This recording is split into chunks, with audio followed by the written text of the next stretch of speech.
Hello, everyone. Thank you so much for joining us this afternoon.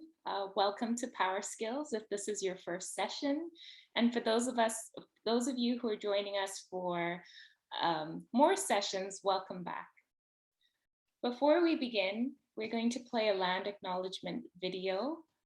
McGill sits on Mohawk land and has long since been a site of exchange and community. In honor of the Indigenous people, we're going to play this short land acknowledgement. Please bear with me as I start the video.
Thank you so much. Welcome, everyone. If you are feeling comfortable to share where you're tuning in from, please feel free to type that into the chat. We always love to find out where everyone presently is. Please feel free to use that in the chat. Amazing. We have Melissa from San Diego. Welcome, Melissa. Ville Saint Laurent, welcome.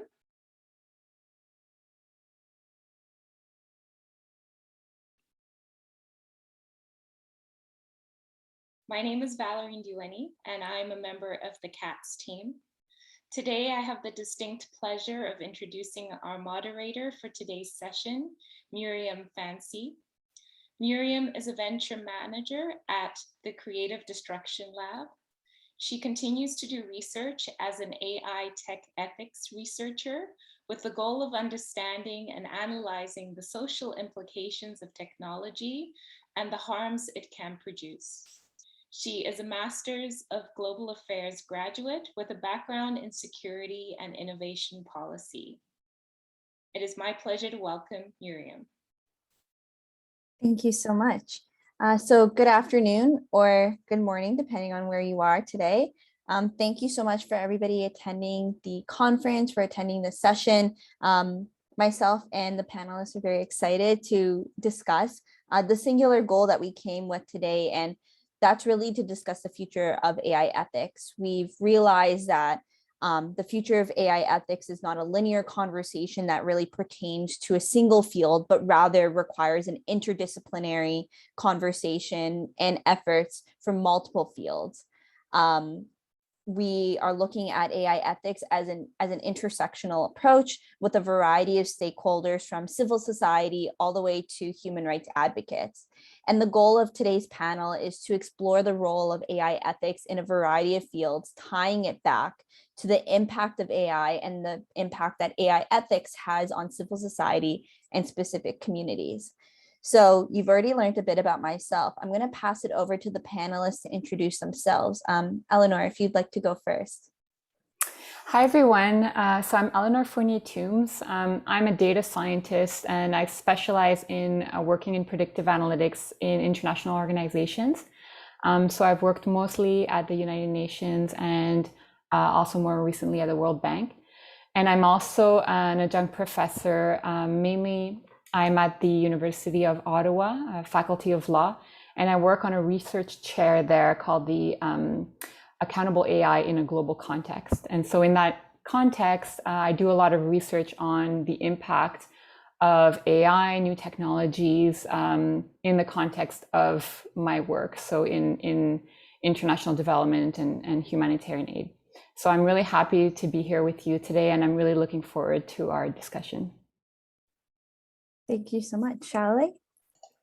Hi, everybody. My name is Shalaleh Rismani, and I'm currently a PhD candidate at McGill, and I work at the Raise Lab, where we look at different research questions in both AI and robot ethics. I'm an engineer by background and worked on robotics and studied robotics for years before I shifted towards the field of AI ethics and robot ethics.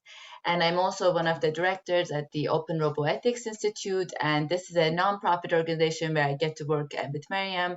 And we basically have had different focuses over the year, but more recently, we've decided to focus on public engagement and also education, particularly for a younger sort of generation on these issues. So I'm very excited to be here with Eleanor and Muriam and everybody, and looking forward to the discussion. Amazing. Thank you so much. Before we get into the questions regarding the panel, I highly encourage the audience to type in any questions that you have. We'll also give an opportunity to have a Q&A period if you'd prefer to ask your questions, but it would be fantastic if you could write it down so I could turn to you to ask your question, or I can read it directly off the screen. Up to you. However, that aside, I'll go straight into it. And the first question, which seems simple as a question to ask, but is actually quite complicated, is how would you define AI ethics? So Eleanor, Shalaleh, you're both welcome to whoever wants to answer first, and then we'll build from there.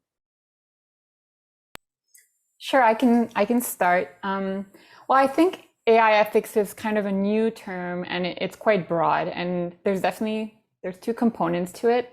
One is AI, and I think that there's a lot of different definitions. I like what the European Commission came up with recently in they have a new AI regulation, and they talked about anything, from machine learning to statistics, all kinds of different algorithms that are used for decision making of some kind.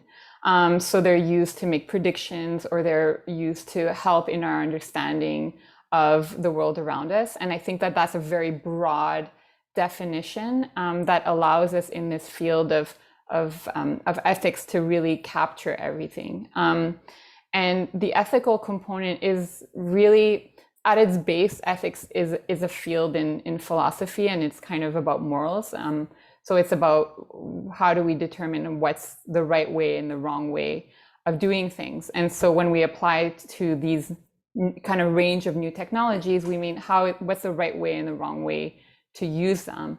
And the reason that we're having all these discussions right now is because we're in a field that's really underregulated. So it's about to become much more regulated. And so in order to prepare for all these policies, we're thinking about ethics. So we're thinking about what would be a good use of this new technology, what would be a bad use. And to me, that's what this field really means. Yeah, I would agree with Eleanor on a lot of the components. I think one of the interesting things is that sometimes the AI ethics as a phrase can be quite vague, and it can it can refer to some of the technologies that are not really actually existent. But when I think about that phrase, I always like to sort of move away from that sort of like the Terminator, robots are sort of going to come and take over the world type of thinking, and really make it practical. And as Eleanor mentioned, it's about understanding how these systems are in our lives right now, how are they affecting us, what are the positive and negative effects, and how should we actually deal with any of that. And I think when we think about AI, it's because of the advancement over the past 10 years, AI has sort of been implemented a lot more, but robotics and sort of the physical embodiment of intelligence in some sense is also something that we do need to think about within this domain of AI ethics. And I think that there's less focus on it, but it's something that it's going to come more and more as we move forward with the technology.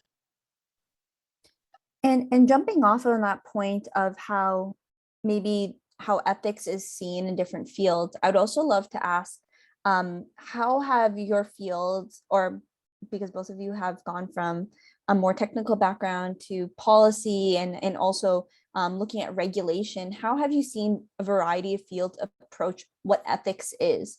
Of course, there's medical ethics, which I know AI ethicists have looked towards. There's various frameworks of ethics that are actually instituted in fields in order to operate.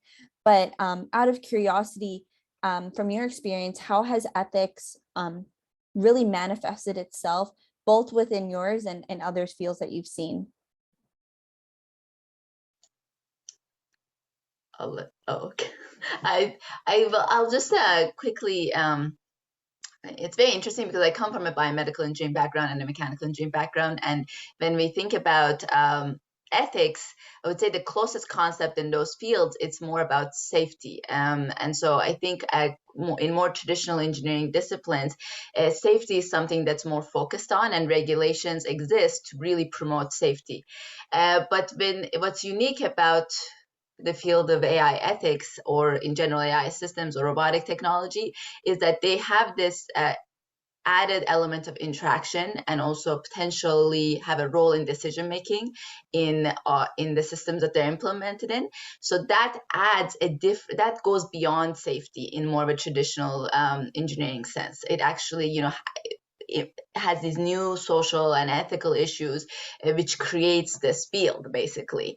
So I think that in of itself, from my perspective, is quite unique in the world of engineering and engineering standards. And that's probably why we are struggling with dealing with it at this point. That's sort of where I'm at. I'm curious to hear what Eleanor thinks. Well, I think in international organizations, the use of data and kind of technology, in a way, has always been there. And when I started off in my career, we were already, working a lot on global statistics and thinking about how to measure different indicators. But there are also organizations that are kind of slow to move. So it's actually only quite recently, maybe in the last 5 years, that a lot of these more advanced technologies have been tested by the organizations, whether it's predictive algorithms to, predict humanitarian need, for example, in the case of a disaster, or whether it's testing, a blockchain technology. I know this is not exactly AI, but I think it's similar in kind of the concepts, or even using drone surveillance or biometric identification. So now more and more of these technologies are being used in these contexts. And myself, as a data scientist working on these technologies, at first I started to notice, and so did my peers, that a lot of the responsibility for really thinking about the impact of the technologies was going towards the developers. And that's why I started almost being forced to look into the ethics and the impact, particularly working with populations that are not necessarily able to advocate for their own needs in the moment. So thinking about working with refugee populations or stateless persons that don't have a state advocating for their rights. And so you start to notice that some of these technologies could have a very mixed impact. So a positive impact on certain people and a negative impact on other people. Maybe data is not being protected properly. Maybe in certain contexts, it could increase the level of vulnerability or discrimination that people are faced with. And so I think a lot of it was a bit of a grassroots kind of uprising from technologists saying, I think that we need to think about this more. And we also need to do this in order to build trust. So we also need to make sure that these technologies are kind of well conceptualized so that they can be adopted. Because I think another problem was that a lot of these things were being done as proof of concepts, but they would never really get deployed because so many, it would be very hard to kind of justify using something like that in certain crisis contexts. So I think now there's a lot of consideration at the UN, whether it's internal frameworks and ways of operating. And then because the UN has that kind of policy role as well, what kind of recommendations can the organization make to its member countries? And it's kind of it's almost like two different poles, because the internal regulation at the UN is something completely different than what it might do in terms of recommendations. But I think that now it's starting, and I think we're right in it at the moment. So there's, it's something that will become more concrete in the next few years, I think.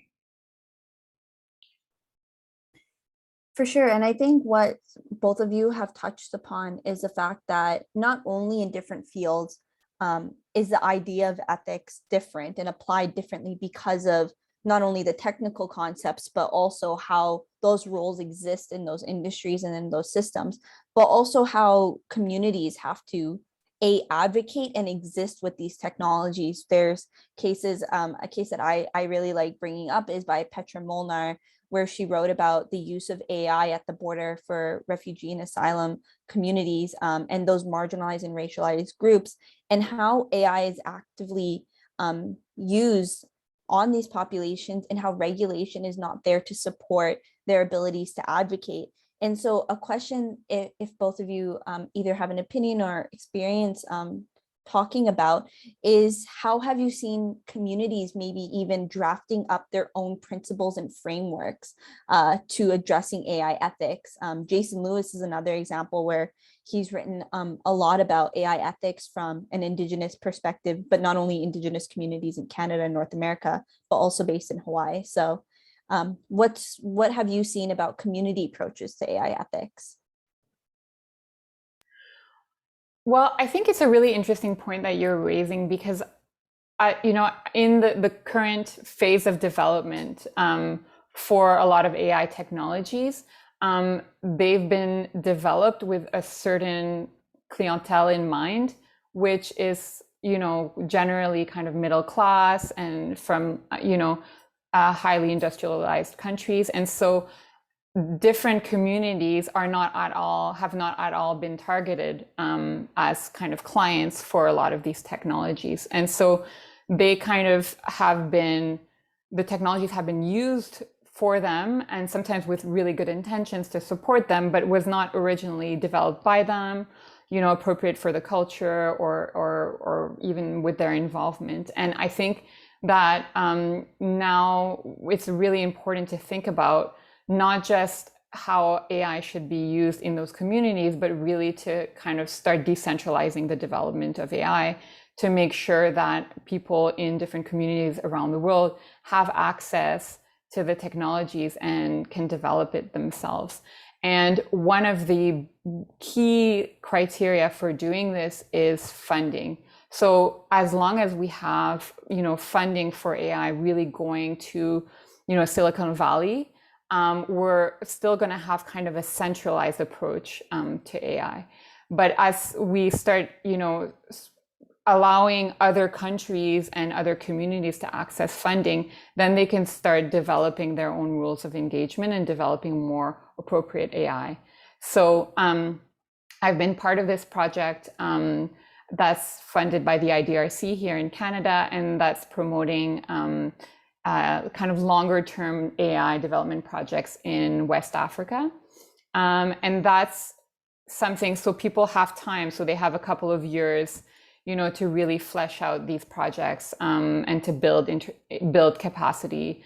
And then they've been, developing things like chatbots, but in Wolof, for example, or, specific, which is the main language in Senegal, or, developing, AI assistants that are appropriate for specific gender contexts in Nigeria. So I think the ethical considerations will come kind of hand in hand with the development of the technologies too, but it needs to be really decentralized. I think that's really, really important.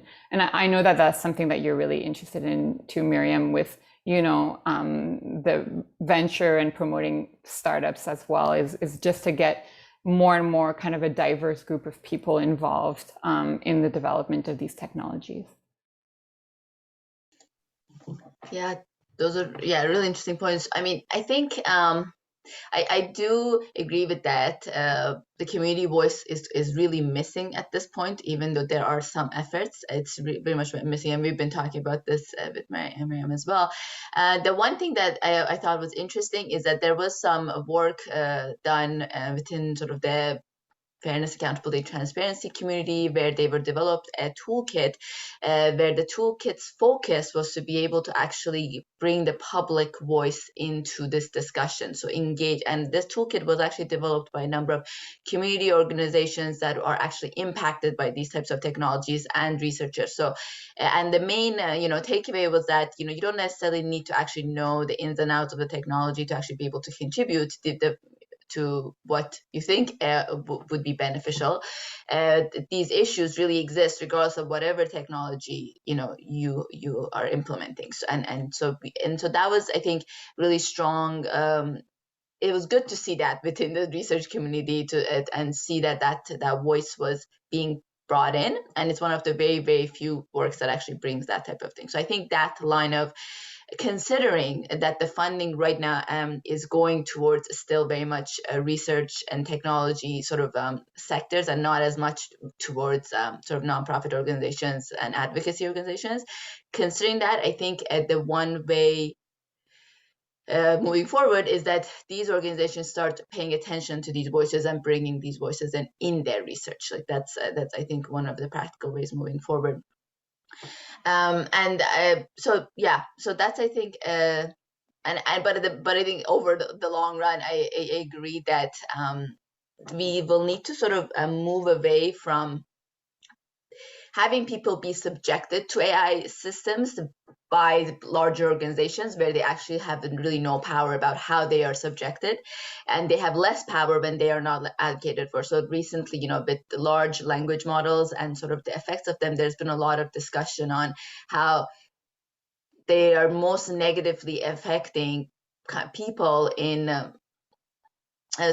countries where they don't have their rights protected, basically. So if false information is spread in the US or Canada, maybe then we could do something about it. But then if the same thing is happening somewhere else in the world, where riots are happening, governments are oppressive, all of that, then nothing is really done about it. So I think the big part is going to be also these large organizations like Google and Facebook recognizing how they're basically impacting these communities, and sort of shifting some of their stance on it, but which I think that's a bigger struggle there. Yeah, just to add to that, I think that in my field, one of the ways of looking at AI ethics is really to look at the compounding effect. So if you're already in a situation of uncertainty or vulnerability, there's a lot of times when the addition of the technology, instead of helping the situation, will make it worse. And that's something that we really need to be aware of, because often, when people are in a position of vulnerability, they're not necessarily speaking out. And so they're not getting together necessarily. If you're, stateless in a refugee camp, you're not necessarily getting together to come up with a manifesto on how AI should be used in your situation.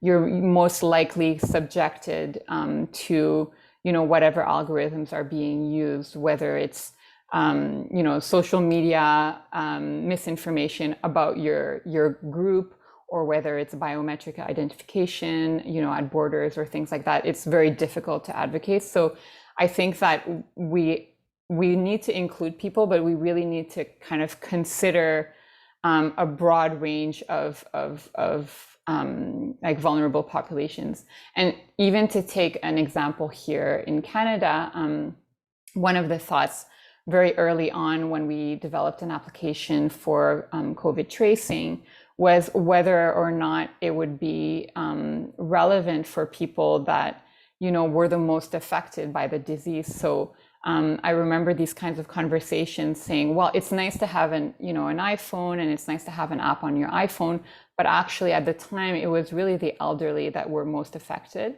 And to have to enter a 13-digit kind of code into the iPhone that many people would not even have. And just like all of those kind of components would just really mean that this technology is not actually helping those that needed the most. And in that case, it was just not appropriate for the elderly population to be using the contact tracing app.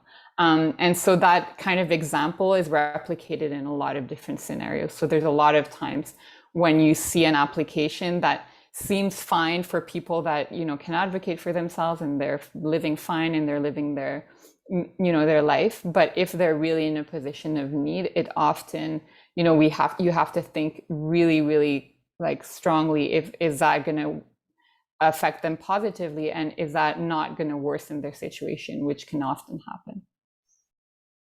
Yeah, of course. I think both of you brought up really important points about the disproportionate impact of AI and technology as a whole for racialized and marginalized communities that lack the resources, not as a fault of their own, of course, but lack the resources to advocate for themselves or to seek avenues in order to advocate just because it's not available to them, or rather the situation that in which AI is being applied to doesn't call for it. And I think that's also an important conversation to be had, is when to use technology and when not to use it. And that it really brings up the conversation about algorithmic harms and other forms of harms that come as a result of inputting a technology where it hasn't been developed in partnership with that community or led by that community, but rather is prescriptive to them. And so both of you brought up these themes, and I really appreciate it. And a question that I have, which I think we all are in agreement of, that in order to move towards a more responsible and ethical AI future, there needs to be a multi-stakeholder conversation. And so my question for both of you is, what are some organizations that currently are leading the way in AI ethics, either is it NGOs, universities, enterprises, and what are some organizations that need to be brought into the conversation? And I know this actually could be a paper of its own, so just to list a few that you have on the top of your head. Well, the first thing that comes to mind is maybe not exactly what you have in mind, but I do think that, you know, we have to think about, yes, there's organizations, for example, in Montreal, a couple of years ago, we had the Montreal Declaration, which was a really interesting document on AI ethics. There's an institution here called the Montreal AI Ethics Institute.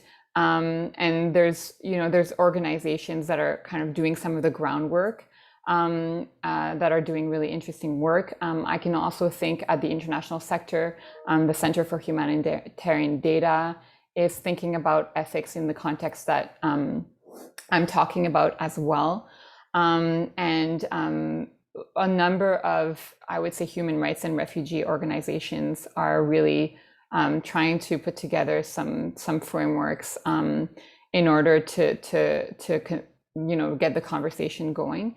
But I would also say that for me, the big conversation started was actually the European Commission, because once we got one regulation, it really helped. So in April, for context, the European Commission proposed a new AI regulation that would apply for all of the European Union. And I think that was the first document that really comprehensively gave, a concrete, not just value system, but this is going to be a law and a regulation, and how you have to use AI from now on. Otherwise, you can get sanctioned.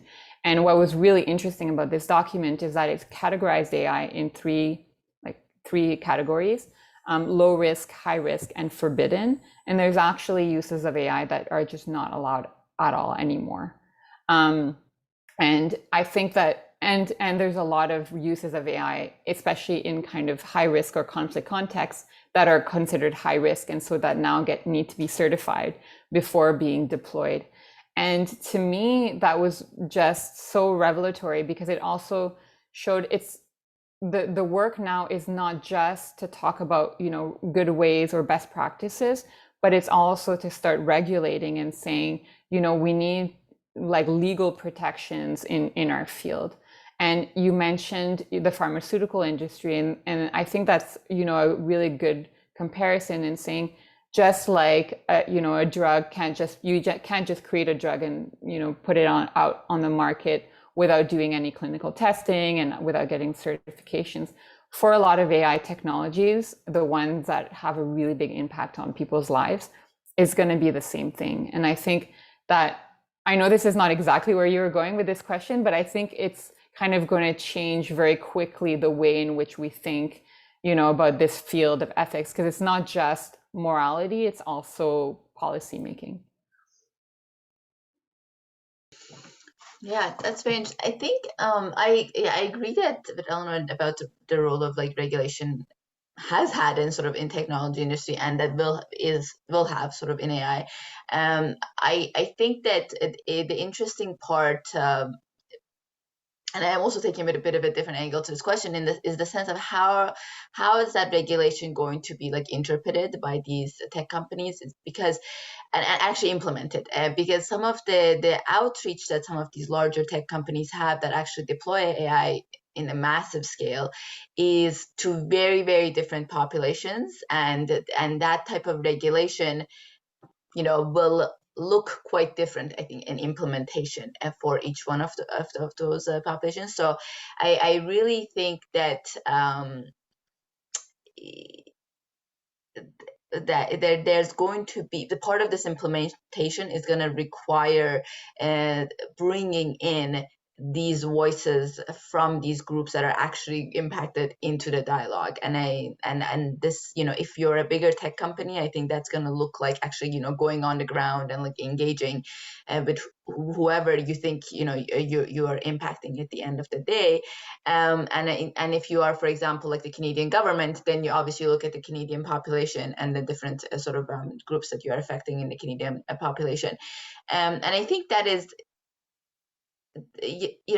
that as of now, I think does not have a lot of that's not happening as much as I would have like it to happen.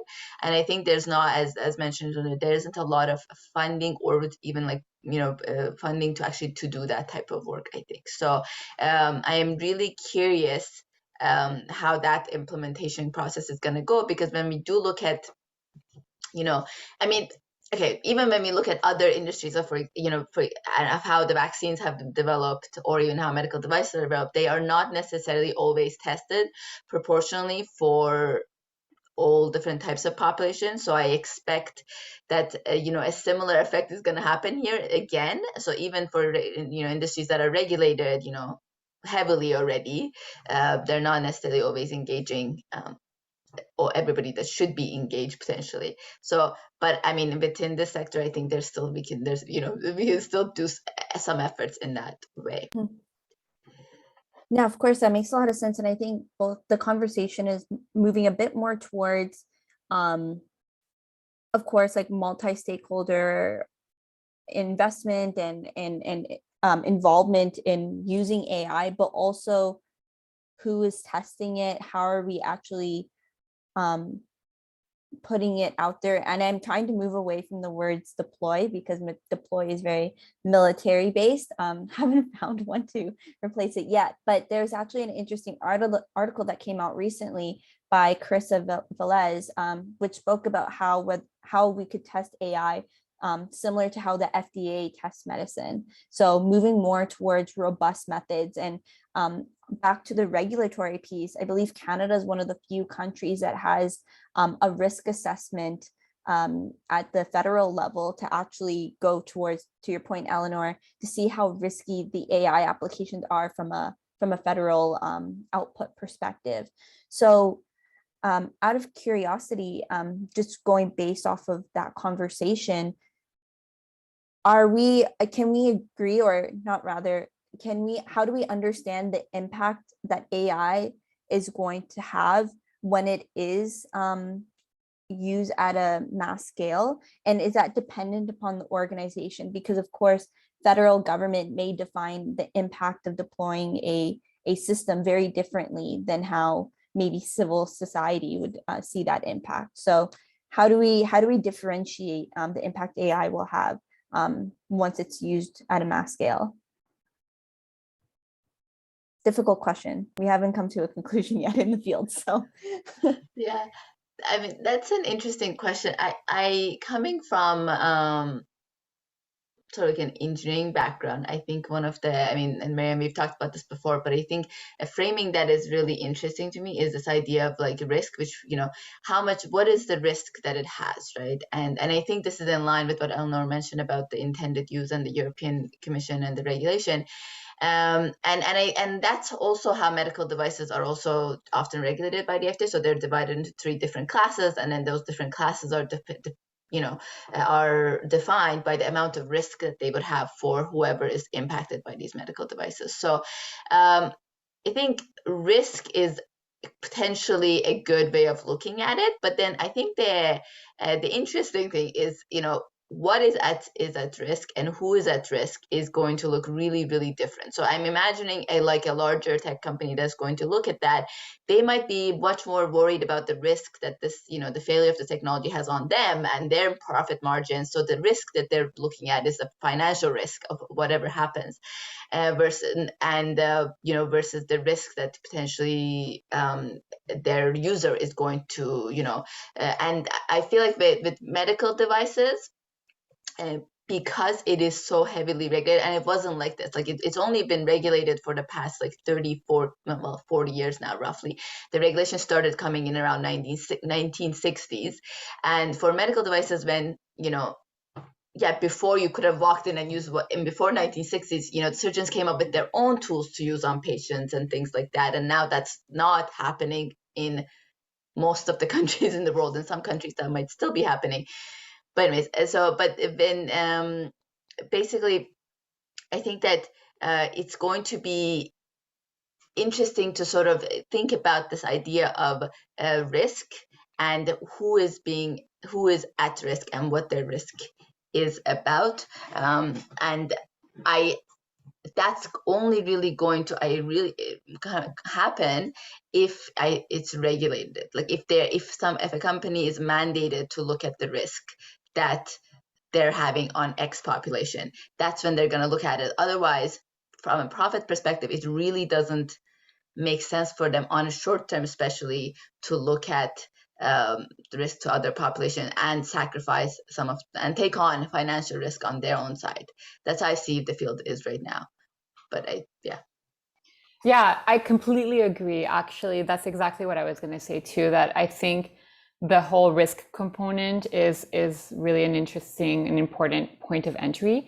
In terms of what that means, I think that we do have frameworks based on human rights and discrimination that are really applicable in this case. So if we think about AI, having an impact differently to different kind of populations, that's where human rights can come in and say, you're not allowed to discriminate on against people based on gender, race, ethnicity, religion, and ability, for example. So already, we do have some kind of legal frameworks, whether it's at an international level or at, in countries, or even, in the province of Quebec, there's legal frameworks where, discrimination is actually illegal. And if you develop an AI system that's discriminatory, for example, if you develop an AI system that gives, more credit to men, for example, than it does to women, which has happened, that's actually, even now without an AI law, that's actually illegal. If you can prove that that's what happened,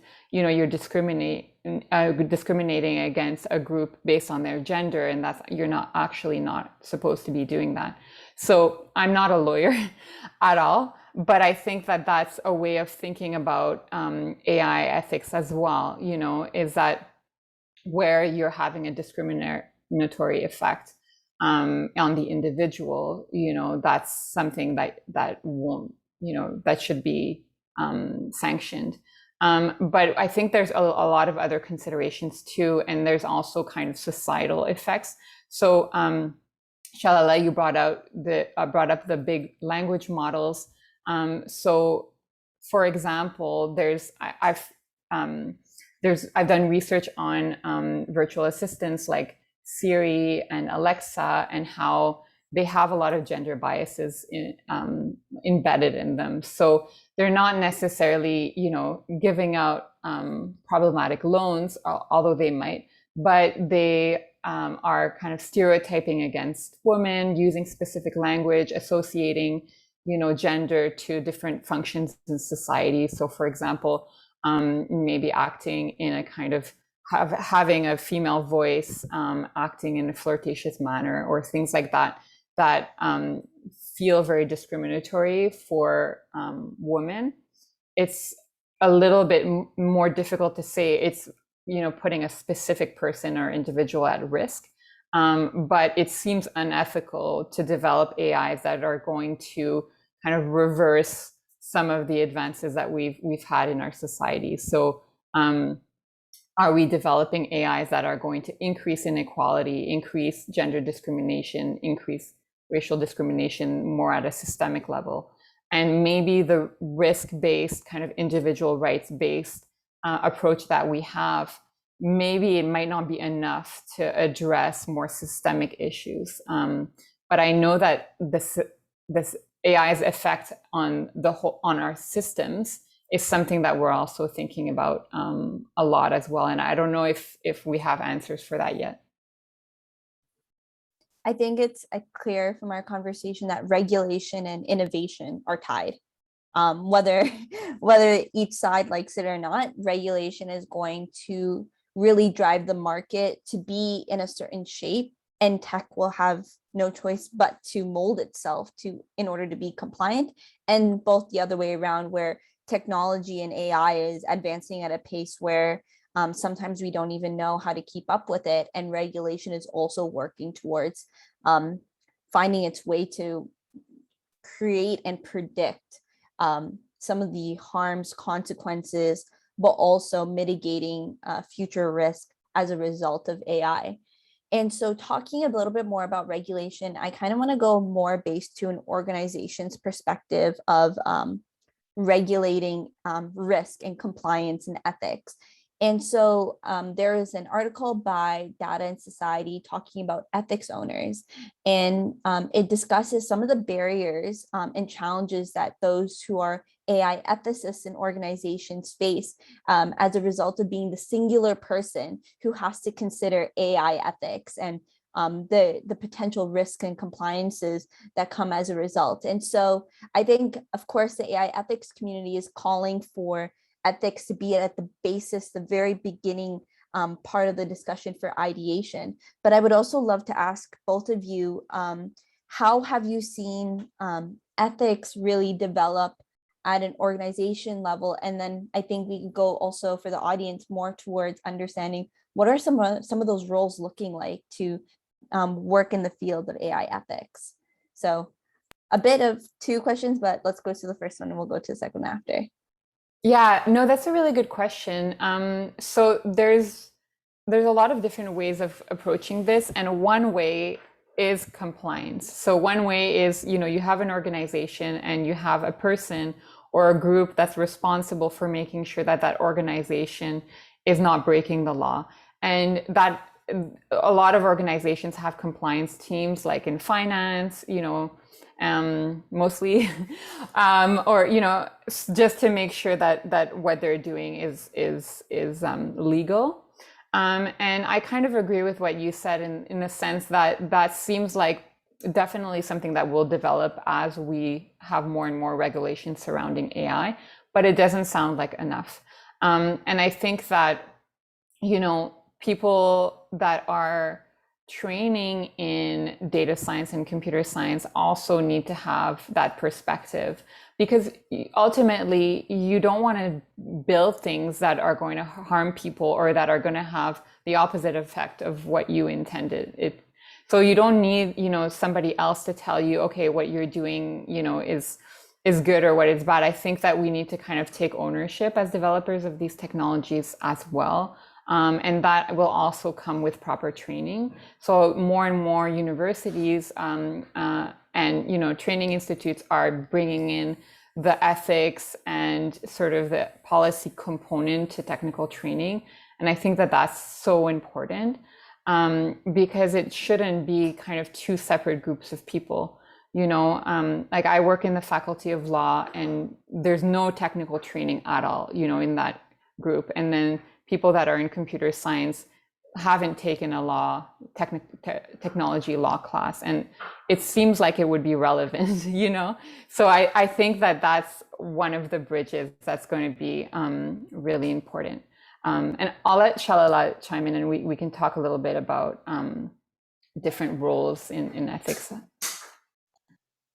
Yeah, that's a really interesting question. I think a lot of thoughts about this one, but I would say one of the biggest things I think makes a difference for the person who has that type of an AI ethicist role in any organization is the leadership of that organization. So when I have worked with an organization where the leadership was very much forward thinking and wanted to address some of these issues, and because of the tone that they set, and this before any, this was okay. So the organization we worked with, we did this work with them in 2017. So just to give some context, this was quite right at the beginning of when a lot of the principles and guidelines of AI ethics was coming in. So there was so we're not even talking about really regulations at this point.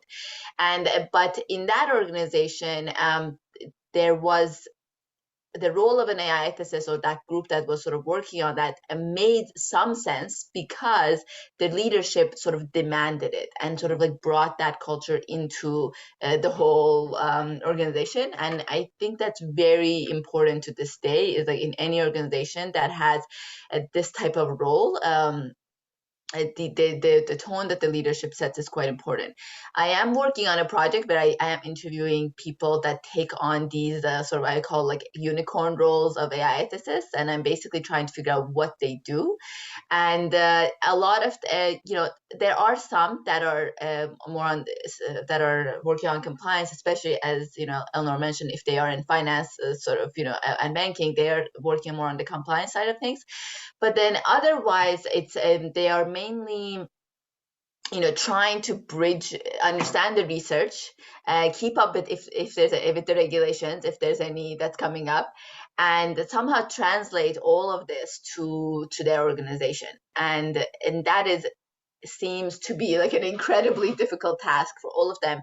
And they do say that one of the biggest sort of traits that they need to have is empathy towards empathy, and also bravery. So in the sense that they do need to be empathetic towards what all of the stakeholders that they are interacting with, and then they also need to be brave and try to speak up, and also getting shut down as well. So I think I think this role is still not entirely accepted in a lot of organizations. I think it's a lot more accepted when the leadership is in line. And I feel like a combination of the education sort of initiatives that are happening, as Eleanor mentioned, within sort of the undergraduate level, and also regulations, it will over time it'll build up the culture necessary for this type of role to really actually flourish and go forward. Yeah, those are my thoughts. No, of course, that makes a lot of sense. And figuring out what those roles look like, because they might not have the title AI ethicist or data scientist specifically focusing on ethics. So the next question that I mentioned before that I would love to get both of your opinions on is, what are the roles that you have seen that work in the field of AI ethics, either in your field or beyond, and what do some of those organizations look like? So would love to get your opinion. So yeah, I've been thinking a little bit about that because as you mentioned, the role of AI ethics is there's some, if you do a little search, you can find a couple of jobs, but it's not that common. It may become more common, but at the moment it's not extremely common. But I think that people can have very exciting careers working on technology and society type work. So either it's developing AI systems that, you know, try to resolve societal issues, and then so it's kind of AI for good, but then really having in mind all of these you know, multidimensional ethical issues that we're talking about in your work, and that would only make you better, much better at your job and at achieving your objectives. So I think that, you know, just simply in all the AI jobs that currently exist, data scientists, machine learning engineers, you know, business analysts, there's so many types of positions right now that are in the AI field, not to mention robotics, of course.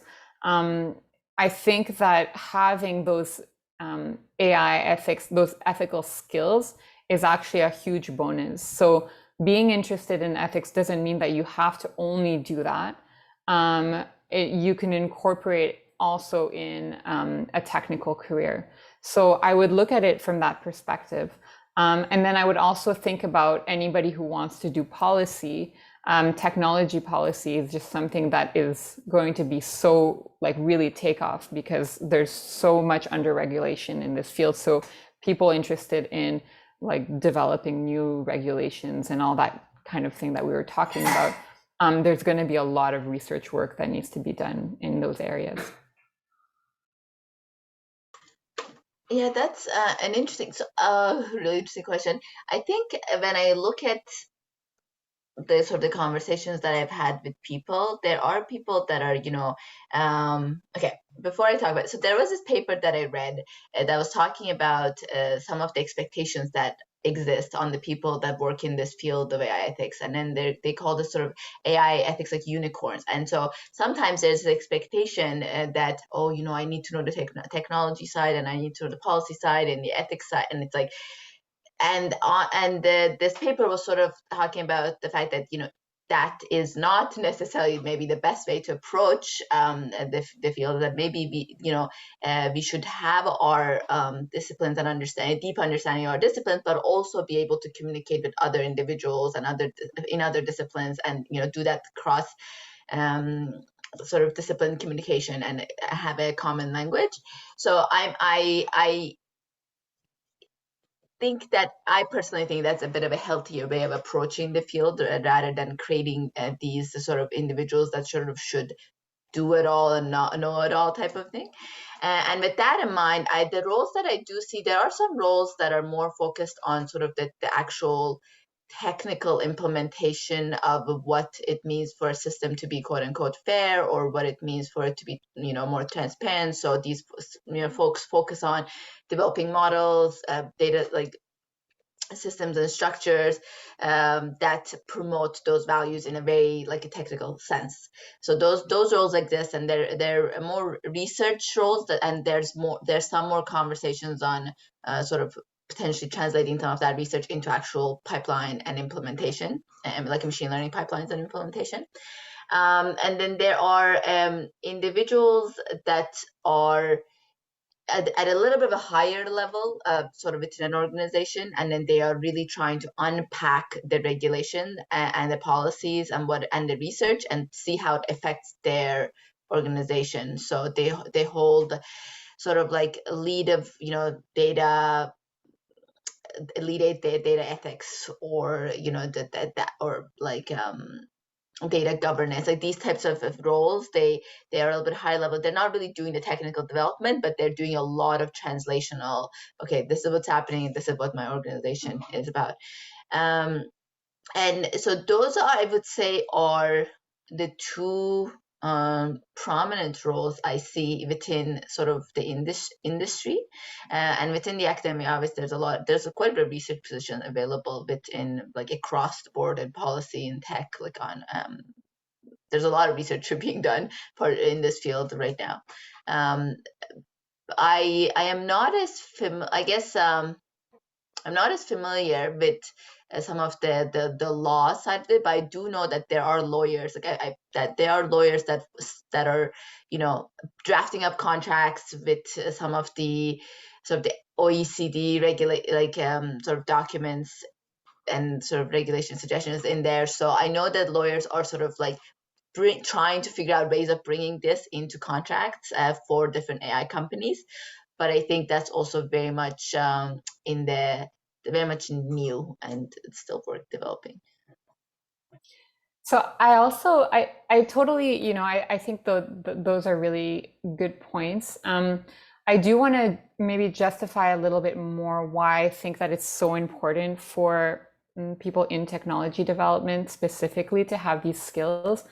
And I think that, and it doesn't have to be only that at all, so there's a lot of space for many people to enter AI ethics. But I do think that sometimes in more traditional computer science learning, and it's changing now, people have been trained for their whole academic career without any like social science or ethics class at all, and so it's just so much more difficult to take on these considerations after the fact than to kind of include them in the training and say, if you're going to be doing this work, you need to have a little bit of a broader perspective.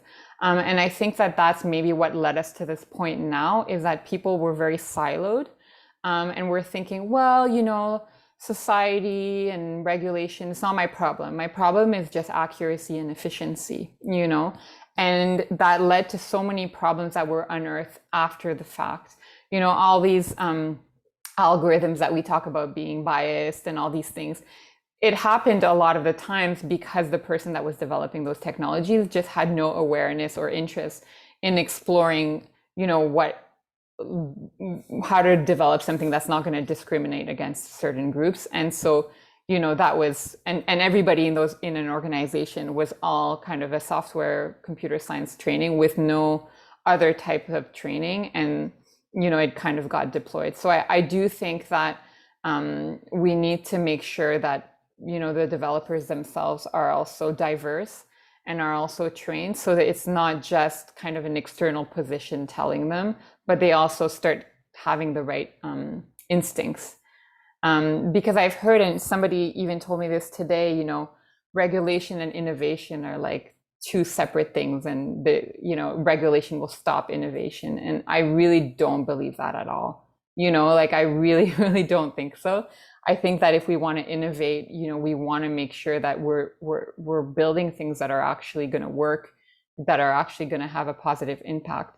It's kind of like saying, like, well, too bad that we're regulating the pharmaceutical industry. I just wanted to cook up some stuff here and just sell it, and who knows if it's going to work or not. I mean, it wouldn't even be unethical, just unethical. It would just be bad. Like I'm doing bad medicine. So I think that in order to do good work, people that are developers have to really also have that training and take responsibility. I think today we've definitely spoke about how regulation and innovation actually go hand in hand. And of course, one may be leading the other, but that doesn't mean they can exist without the other. So I think we've made that point today. But before I go to audience questions, I think the last question that I would love to ask both of you is, are there any resources or organizations that you would suggest the audience to look towards to learn more about AI ethics? Of course, there's a plethora of resources out there, and there's more coming out every day. But are there a couple of either papers, researchers, advocates, or organizations or communities rather even, that you would suggest the audience look towards to learn more as some next steps? So I'm just going to do a plugin for all the three sort of more community-based organizations in Canada. So Montreal AI Ethics Institute is one of them. I think they're doing a lot of work in terms of like spreading the knowledge and sharing the knowledge in a more of an accessible way. I think Indigenous AI, as Muriam, you mentioned, I think they're doing amazing work as well, and really talking about a particular community that is very much not talked about in the AI sort of ethics sphere. And finally, I'll do a plug-in for Open Roboethics Institute. We do have a toolkit that sort of like looks at unhashing these issues, and so and are looking to do more public engagement and also education type of work. So very excited to hear from anybody. Yeah, so and I'm noticing that a lot of the resources that I was thinking about are actually already in the chat here.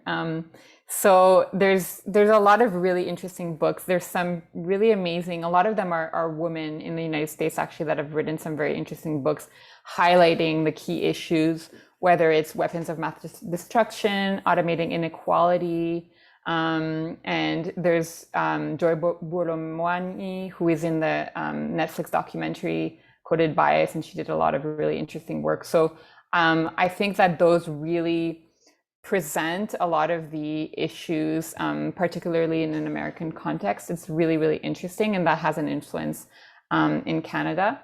I would point to some of the AI for Good initiatives, because often when we think about developing AI technology specifically, to improve society rather than to develop products that will make money, there's a lot of these ethical considerations that come into mind. And so at the UN, the ITU has an AI for Good Summit. And if you go on their website, they have a lot of really interesting webinars already, conversations, not just about ethics, but thinking about different applications of AI technologies, which I think is really interesting. So I would also point to those kinds of resources that are really interesting and helpful. Yeah, amazing. There's a ton of resources out there. Atlas of AI is another one. I think if anybody here was interested in learning more, jumping off of the points brought up by the panelists, but also if you even look up on Twitter, because Twitter is a really, really great resource for AI ethicists and to learn more about people in the space. There's just so much going on, and once you start diving in, there's more that comes up. But of course, like it is really great to see actually how many incredible women are leading in the space of AI ethics, and industries around it that are actively influencing and supporting a lot of the women in AI ethics. So that's really fantastic to see, and I really enjoy that as someone who's like a person of color and a woman. So I'm going to turn towards some of the audience questions now, and apologies, I'm going to be reading off the screen, so if it looks like I'm looking somewhere else. So I'll start with the first one. I'm currently in the final 3 months of my MS data science degree and want to focus on AI ethics as part of my capstone project. It is an all-female project teaching low-income and minority female youth tech schools through my passion project, sociohacks.com. Are there some resources available related to the curriculum? And are there some groups I could connect with regarding potential female mentors or role models for female youth? Yeah, I would be happy to chat more about that, like specifically. I think in terms of the resource, like there are a number of resources for like younger like that I can think of that I'll sort of have to dig up and sort of share. But in general, unfortunately, that sort of field is very much like there's very little in this space, depending on sort of the level, their background. So we can definitely talk about it. Unfortunately, there isn't like this, a particular resource that I'm like here, but I did try to develop a course for AI ethics for like younger, for grade 8 to 9 a few years ago. And I tried to look for some of these resources then, so would be happy to share what I found then. It's sort of Yeah, I would also add that I was really recently talking to the IT director for the study, which is a all-girls high school in Montreal, and they're also starting to look at not just tech education for their students, but just participating more broadly in girls and technology and coding. And so they might also be an interesting organization to partner with potentially, because I know that they have a lot of energy around this project.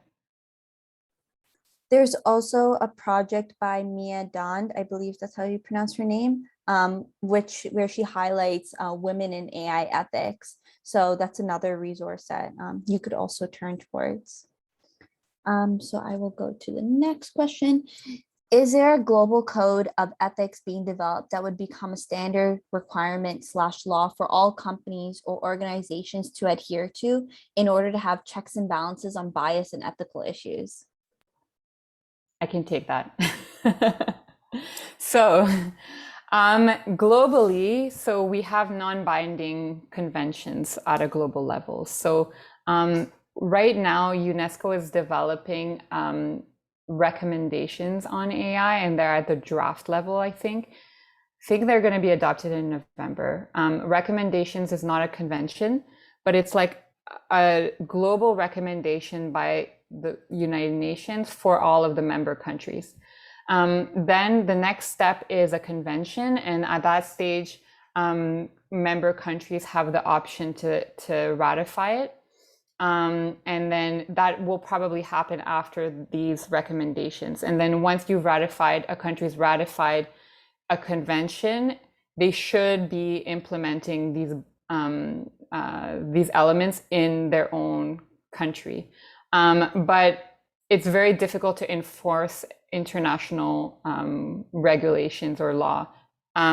So there's sometimes kind of a mechanism by which you can make complaints. For example, in the Convention on the Rights of Women, there's actually a complaints mechanism where you could actually say, women's rights are being discriminated against in my country, and I'm making a formal complaint to the Human Rights Court. And that actually happened to Canada in 2015 in relation to its treatment of Aboriginal women. So there's actually a mechanism by which there could potentially be some kind of global convention on usage of AI, and there could be a complaints mechanism related to it that would allow people to, kind of bring their own country to account, make sure their country stays accountable. That being said, the most legally binding mechanisms, specifically not for countries, but for companies, will come within smaller jurisdictions. So either it'll be regional, like the European Union, or it'll be national. So for Canada, countries operating in Canada will need to have a regulatory framework in that country.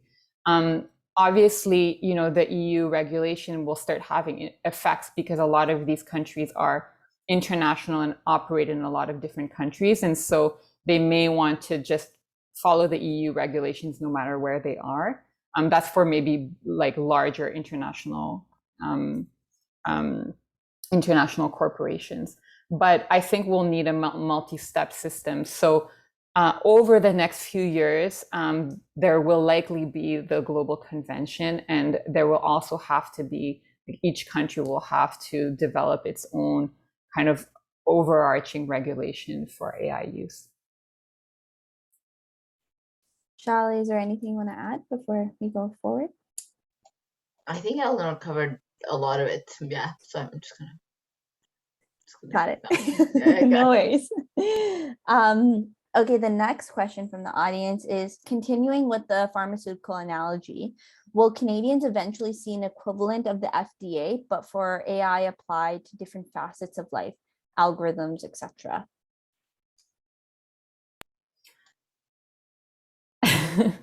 Yeah, it could. What I would say, I'm sure you were going to say the same, is that it could definitely.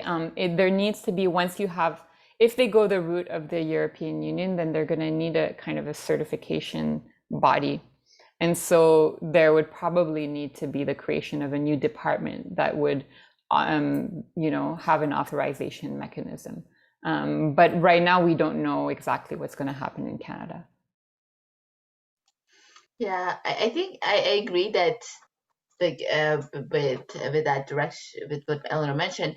I would say that like a lot of research still needs to be sort of like done before any of an FDA like organization can exist for AI system, just because there's a lot of disagreement and unclarity right now on how these sort of principles should be sort of implemented. And maybe, so I think that is that needs to be really figured out, and potentially maybe creation of that type of body will force some sort of decision making on the research community, because right now there's a lot of disagreement and there's just not necessarily disagreement, there's just a lot of different thoughts, which I think is great.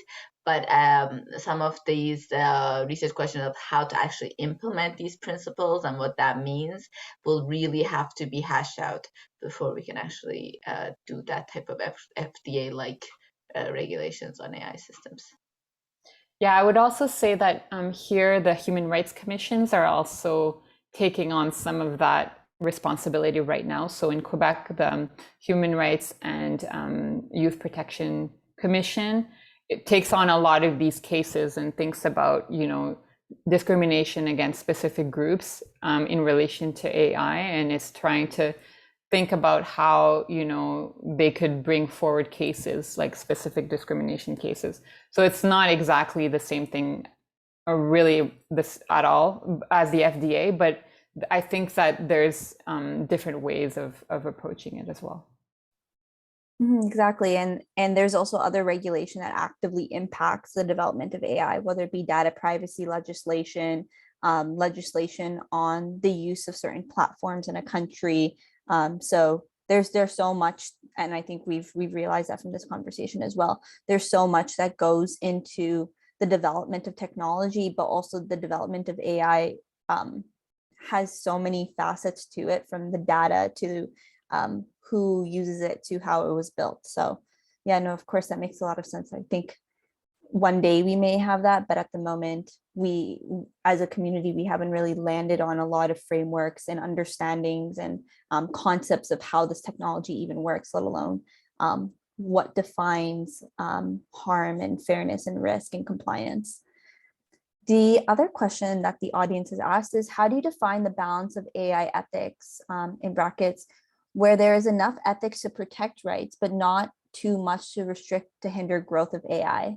So I think, Eleanor, that was brought up to you recently, the balance between regulation and innovation. Yeah, I think that's this saying about, move fast and break things fast. I don't know if we don't necessarily have to do that in order to innovate. I think that it's something that's said a lot, and I just don't know if it's true or not. I think that there's a lot of barriers. You can build something really quickly, but then nobody wants to use it because, again, there's a trust barrier, or it starts, having really bad effects on people. And, so I don't think that it stops innovation. I think it can really enhance innovation, actually, as we mentioned.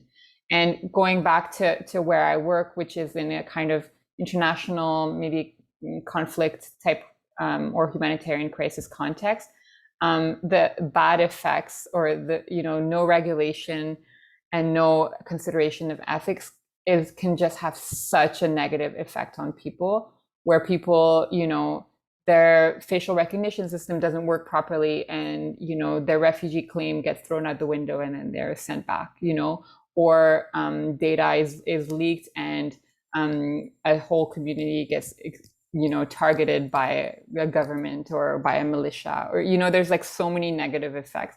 So I really don't think that making sure that we're protecting people while we're innovating is the opposite. I think it just makes sure that we're developing things that are actually good and useful. Yeah, I 100% agree with that. I think the definition of innovation is something to to really think about, in the sense that is innovation just like having a new product that people are going to buy now and then somebody makes profit of, or is innovation actually creating something useful and beneficial for society? So I think if we go with the second sort of definition, like having it by there's just where regulations, are just helping that, they're part of that process. And I think that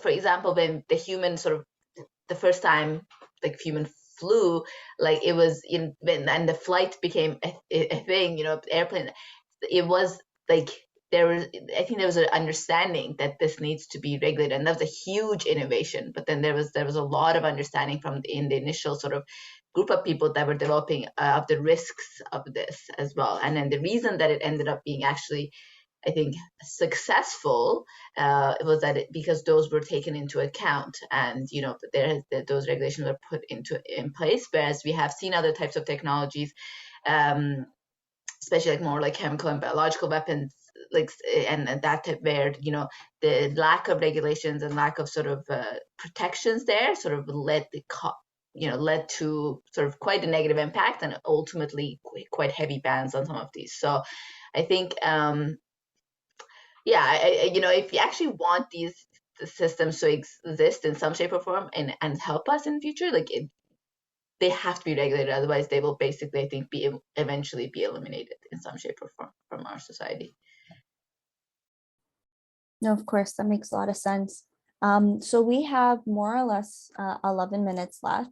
I just wanted to give the opportunity for both of you to have any final comments, and we can end the panel from there.